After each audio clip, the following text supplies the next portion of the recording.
Welcome to Faith, Reason, and Geekdom. I'm your Genuflexer Roger. My brothers and sisters in Christ, join me every other Wednesday as we work out these three perspectives in our everyday lives. That's what I call Christian genuflexing.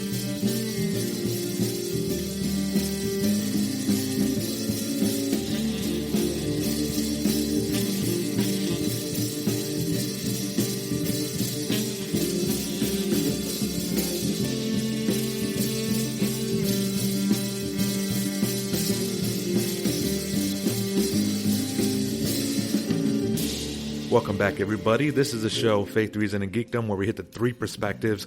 One show may be all three, Faith, Reason, Geekdom being hit. Another type of episode might be only one or maybe two. Today, we're going to kind of hit it mainly from the reason. The reason because, as you guys know, the recent news, Supreme Court justices last week are hearing the oral arguments for the abortion, mainly from the Mississippi one. This could potentially overturn Roe versus Wade. Last week this happened. Now we're moving forward. This is going to be good because I'm confident that we're going to get this thing overturned. So God bless everybody. Pray hard. Pray. Now you have one side of the court that is going to want to uphold Roe versus Wade. The other side, hopefully, Amy Coney Barrett, some of the other ones, hopefully they will hold it up, because what's at stake right now is the abortion after 15 weeks of pregnancy. So they're going to uphold that Mississippi abortion law. God willing, we're going to do that. So it's looking pretty good. It's looking pretty good, but that 1973 decision that established a constitutional right, so-called constitutional right to abortion, prohibited states from banning the procedure before fetal viability around 23 weeks. This has got to go. There's enough of this. It's been enough of this. I, as a Christian, we believe that no human being, innocent human being, should just be killed. There's no reason that for no innocent human, especially the young, especially the very young. We're bigger, we're stronger. We can't let this go by. So hopefully we get this taken care of. But the reason why also I wanted to talk about this is I'm going to try a new little segment. It's going to be called bird hunting. So I'm going to get on Twitter and we're going to go see what's happening in the wonderful, beautiful, totally peaceful, totally fruitful world of Twitter. And we're going to jump on that and see how it goes. I specifically, for this time, I want to talk about some comments that I had put and responses that people gave me. Now I can sit back and have time to flush them out more, because as you know, Twitter only gives you a certain amount of words, and I'm not going to play the game back and forth. And I usually don't get into that back and forth. It seems to me, for whatever reason, once every other month, I allow myself to do that, and I get roped up in it, and then there's a response, and then you wait, and then they respond. It's too much time. We have more things we should be doing with our time: praying, spending time with God, being with our families, doing productive works. But every now and then, it might be necessary just to every now and then to keep it in balance. We got to do temperaments and make sure that we're not always on it. But this is some tweets that I put. Again, this is called bird hunting, new segment. Hopefully, maybe we can get this, and let's work this out from the reason perspective. Now, on Twitter, I went on Twitter and I saw a post. Now, I since cannot go back on there because apparently I didn't know. I just found that out like today, that I've been blocked from following and viewing the tweets from this David Rothakoff. I don't know if I'm pronouncing that last name right. I guess he's an author, DJ Rothakoff or whatever. I'm butchering that. I'm sorry. I'm butchering it just as bad as the arguments for abortion that I've heard. So yeah, just as bad. But yeah, so I've been blocked and can't do anything about that. But I don't remember the exact quote he said because I cannot find it. But it was something as in regards to saying how sad it's gonna be, so sad that abortion is going to be taken away, and it can't, the slaughter of millions of babies is going to stop. So he wasn't too happy. Let's just say that he wasn't too happy about that. So he put a Twitter post, and I responded. And then other people started responding too. The one that I can't see, because the other ones I can't because I got blocked and banned. But this one, a medical, I guess apparently, I guess a doctor or so. Supposedly, it's kind of scary. Full mask on, of course. Not only just the mask, full face shield. So 2 double masking in the profile pic. It says, let me just read what she had put as well. Meanwhile, Catholic countries like Ireland and several South American countries have legalized abortion. It is unimaginable what is happening in this country. I understand that we have had critical times in American politics and society, but historically speaking, I believe. Anyway, but so she's lamenting that, saying that, oh, these Catholic countries, legalize abortion, and look what we're going to do.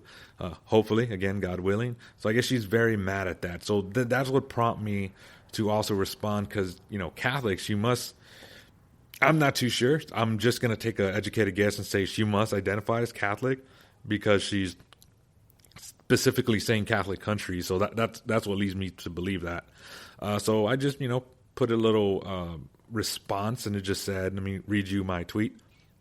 Embryologist E.L. Potter says, every time a sperm cell and ovum unite, a new being is created, which is alive and will continue to live unless its death is brought about by some specific condition, unquote. So that's a quote that I had posted there. And then now let's go into a little bit of the response. Here's a response from somebody from Notes from Nanny Charbaby, I guess. These names are horrific too. They're just a bunch of jumbled up letters and words put together. Somebody responded, says, this is them, quote, which of course is why we make sure to give every woman who could possibly become pregnant free health care and access to therapists that make sure the children will be as healthy as possible, a child that will benefit from excellent health care and education, ... Pretty much trying to do and I just responded as red herring fallacy. Now, even if we should do and provide best medical care, and we should take care of children that are poor, born children, and the mothers, we actually should, and the Catholic Church does that. This is a red herring fallacy to pull away from the real question. So the real question, as I put, let me just stop here real quick, and as I put in my first response is, what are the unborn? And the answer to that should tell us what to do and how to treat them, and should we kill them or not should we kill them. That's the whole thing you need to focus on. You need to focus on the real question, not about education and not about health care, which are important things. But the thing that we must stop is the killing of the young, the innocent human beings. That's the thing that we have to stop. Let me continue. And another person jumped in from Abnormal Ranch. Wow, that's okay. So this is what they put. This is why we must monitor every women's cycle and treat any miscarriage as a crime scene. To where, as I quote, a natural miscarriage is not the direct willing to end a human's life. Let me pause on this right now. So what the abnormal wretch has put, that's what they call themselves. What they put is pretty much like saying that, oh, a miscarriage is a crime scene, which I've heard this before and I don't understand it. So let me pause on this. What they're saying is an unfortunate, a sad case of a miscarriage, which it's very, very difficult. And our prayers and thoughts go out to anyone who's ever had this or known somebody who's had to deal with, or somebody close to them had a miscarriage. You know how horrible a feeling it is. You know how sad it can be. You know how hard people could take it. But that is something that happens in nature, sadly, that it happens in nature. Nobody wills a miscarriage. Otherwise, it's not called a miscarriage, and could be criminal if somebody deliberately willed the miscarriage of a wife, or like, think about that. If somebody did that's not the same thing. So they're saying, oh, well, then somebody miscarriages, that's a crime. No, it's not, because it's not the direct killing. Like I quoted, like I said in my tweet, it's two different things. To willingly, directly kill the fetus is 100% different from a mother who did not will it and naturally had a miscarriage. So, I mean, I don't understand why that's just, I don't know. It's plain and simple. It should be, it's way different. Let me continue and read from Christian Rolu, who says, quote, unless its death is brought about by some specific condition, yes, like the mother's choice. Where I respond, the direct killing of an innocent human life, yes. I guess what he's trying to say is, yes, it's the mother's choice. To whereas I would say is exactly, it shouldn't be a choice. The direct innocent killing of a human life, that should not be a choice that we have. We shouldn't will that. Let me continue from another responder. I guess Nunya, a response from Nunya. Cool. How does the embryo live on its own without the support of a womb? Question mark. As to where I would put, the embryo is exactly where it's supposed to be, in the womb. Pause on this real quick. Again, goes back to the viability. People are like, oh, well, it can't survive outside of the womb. What does that matter? Why does that matter? What is the teleology of birth? What is the teleology of the womb, the uterus? What is it made for? What is it made for? What does it matter if the fetus can't survive outside? I cannot survive underwater. I cannot survive on the moon. And just because I'm not viable in space or underwater doesn't mean that I'm not a living human being, member of the human race that should be just killed. So viability, that's what I don't like about the oral arguments. People are like, oh, viability. I understand what they're trying to do, I think, but that really doesn't matter. Viability or not. Viability or not, it's exactly where it's supposed to be. Oh, as we continue, here's some more from Paul Nelson. He puts, to every bug you kill. I'm sick of people picking and choosing what's equal and what isn't. If a life is a life, stop eating literally everything. Everything you eat is alive until it isn't. As to where I respond as, it's not just life. We shouldn't directly kill an innocent human life. Call me biased. Seeing a dead rat isn't the same as seeing a dead human. Pause on this. So the new guy jumps in, and I guess he might be vegan or doesn't eat anything, because he's pretty much saying that a bug, if I kill a bug, it's like killing a human life. And again, that's a misconception.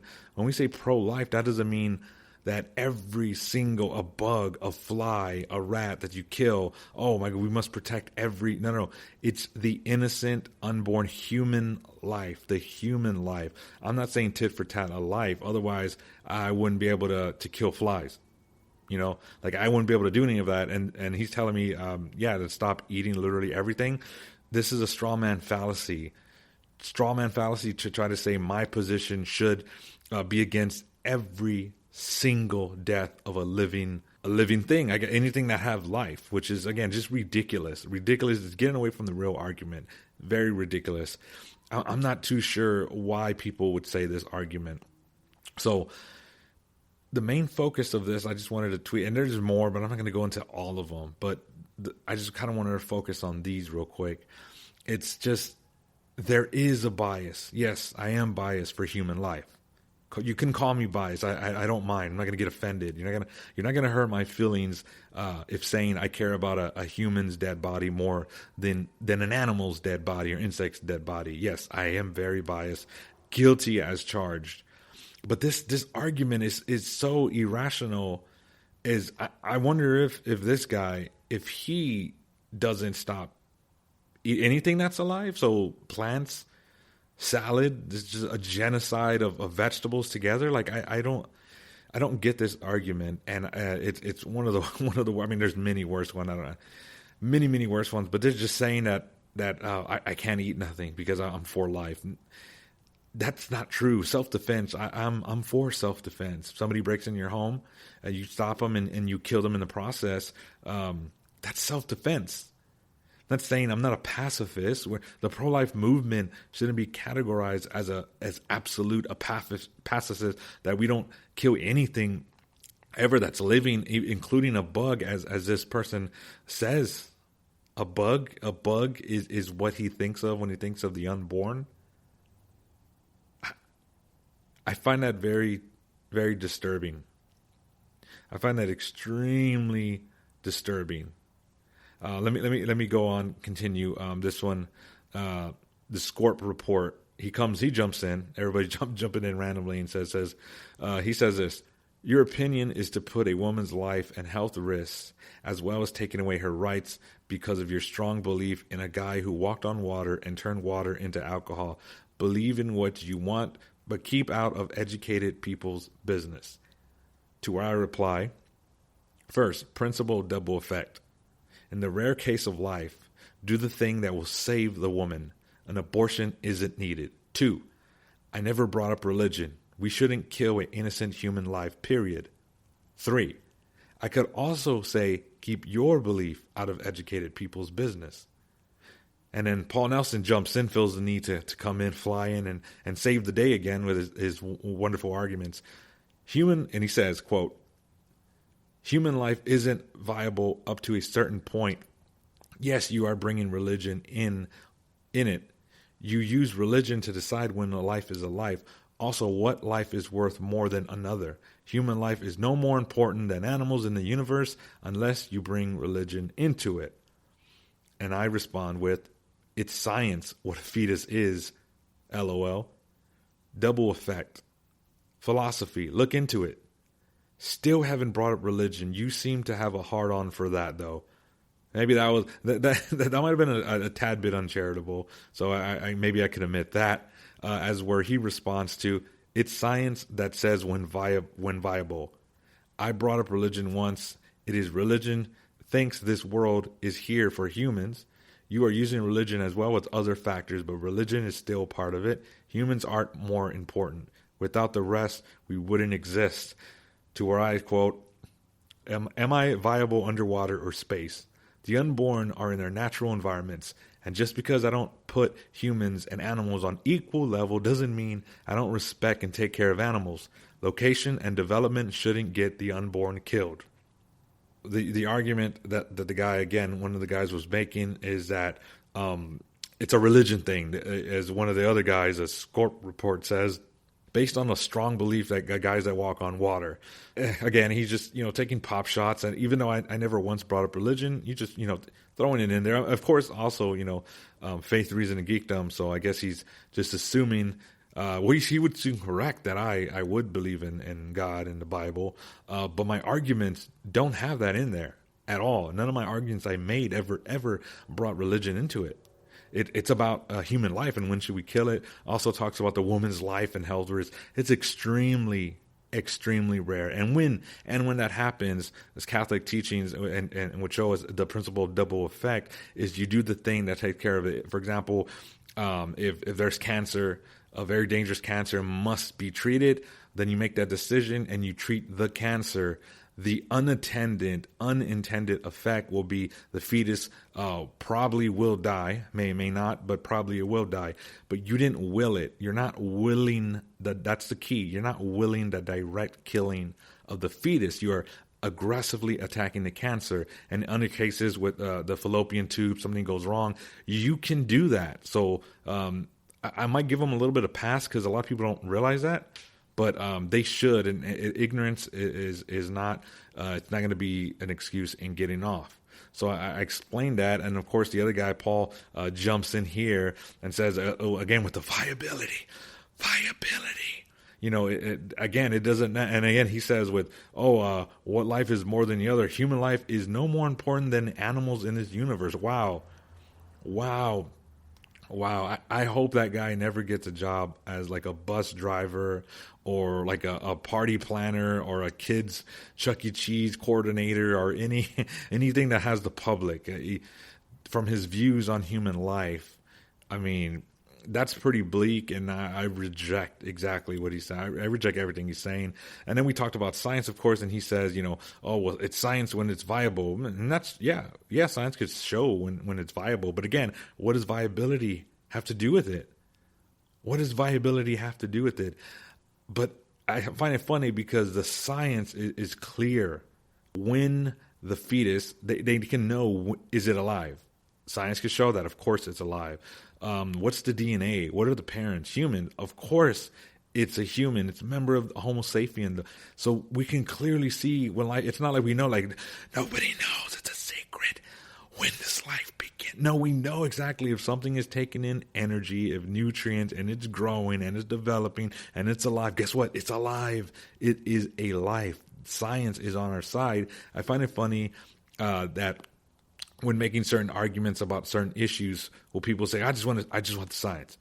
Just show me the science. That's all I want to do. Just show me the science. You show them the science, they're like, oh, this is it's more of a philosophical question. This is more of a philosophical question. But then when you do the same thing when it comes to God giving philosophical answers, it's like, oh, I don't care about that philosophy. I just want the science on is there a God? Show me the science, So I find it funny that they kind of do a little switcheroo when it comes to the abortion, because science is clearly on the pro-life side. I mean, and again, we continue. We're going to wrap this up, but after I talk about the viability and it doesn't matter and everything, he says development does matter. It's when life starts. Another point you don't get to decide. You're deciding what and when a life is a life. Once again, feel it shouldn't all you want, but you don't get to decide that. Viable is more than inside. Viable is more than inside and outside. And then I just ask him, what is a fetus? And that's pretty much, I'll end it there. The number one question you should go back to, as Trent Horn and many others would use similar tactics, or not tactics, but similar strategies. You have to use strategies because people will go off on this stuff that's not even related or loosely related. You have to stay. The number one thing you have to get to is the main baseline. What are the unborn? What is a fetus? What are the unborn? Keep going back to that question, because again, the answer to that decides what should we do with them. They're innocent. They're the young, just as an embryo is not a toddler, and a toddler is not a teenager, and so on and so on. It's, if we all wind back the clock, we would all start as a fetus. We're living, we're taking in nutrients. The location shouldn't matter. It doesn't matter if we're in the womb where the fetus should be, where the fetus, it's its natural environment, or we're outside. It shouldn't matter the size. Oh, we're so tiny, we're little. Size shouldn't matter. Development shouldn't matter. Okay, a 12th grader, or even a third grader is vastly more developed than an infant out of the womb. It shouldn't matter the development. None of that stuff should matter. It's a human being. People have to sit back and actually think about these things. Viability, call me biased. I'm fine with people saying that I care about human beings more than just regular animals or a squirrel or a raccoon. Guilty as charged. I'm fine with that. I'm 100% fine with that. I think most of the world would choose my side. I think most of the world could see my side is better. I think I have the more humane side for society, for the world. And people that make comments like that, maybe they just hate humanity so much and hate the world. I do see that. I see a lot of people loving animals a lot more than humans, which is sad. And we're to take care of animals too. It doesn't mean we hate animals, as the guy implies. None of that. And then again, taking away the choice. Again, choice to do what? I'm for women's rights. Rights to what, though? Rights to what? There's certain things we cannot do with our bodies to come in contact with other people's bodies. And to directly kill a fetus in the womb, that is interfering on the unborn who cannot speak. Existence is good. That's what I would say. So these arguments on Twitter, hopefully that was fun. This is the first time doing this, so I hope you guys bear with me. First time doing it. And again, Twitter, it's so hard to follow the threads. Sometimes you get lost. I get lost in it, and that wasn't even all of them. That was just some of them. But the threads, it's so hard to follow like a web, just a web tangle, getting all tangled like a toddler's shoes and getting in knots and double knots and all that stuff. It's kind of hard to follow, but hopefully we'll do that. Bird hunting, going on Twitter and responding. Yeah, so hopefully we'll do another episode of bird hunting, But this has been Faith, Reason, and Geekdom. Again, please, everybody, pray that the Supreme Court overturns Roe versus Wade. And if they do that, it's still not over. We still got to pray. Get with your friends, get with the church, do whatever you can. Again, interact with people in a charitable, peaceful way. It's not always hard. And sometimes we need to be tough. Sometimes we need to be tough and say, look, what you're saying is ridiculous. You're giving ridiculous arguments. They don't follow each other. Your arguments don't follow. We need to do that. We don't have to be experts, but we need to get into that. Again, there's a book called Persuasive Pro-Life by Trent Horn. There's many other books. There's many books you can read, lectures you can find. There's debates that you can find online with people that know their stuff, not just some random people. Hopefully you guys learned something. This show is mainly about having fun. Okay, this is mainly a Christian show about having fun, putting our faith, seeing our faith in our society and culture, and talking about it. And I am no expert by any means. All right, I'm not a doctor of biblical or doctor of medical or anything like that. I'm just an enthusiast. I'm passionate about this. I love this. I have a lot of resources, time, and the will to do these things. So I like to read up on this. I like to study. I've read many books on the subject. I've heard literally over hundreds, maybe dare I say even 1,000 or so, but a lot. Let's put it this way: over the last few years, several years, hundreds and hundreds of hours of dialogues with the pro-choice side, talking to the pro-life. I've talked to many people. So again, I'm no expert at all, but I could definitely point to people in their field, and if you put the evidence and you lay out all the evidence for both sides, it's pretty clear which one is the more rational, which is the more humane, and what is the right side. So be on the right side of history. Join the pro-life movement. If you guys can donate or do anything you can to help with your time, talent, and treasure, that would be amazing. So I hope you guys enjoyed this episode. If you guys could please give me a 5-star rating on Apple Podcast. Please subscribe, share with your friends, get the word out. Let's push this episode. Let's push this podcast. I would very, very, very much appreciate it. God bless. Godspeed. Take care.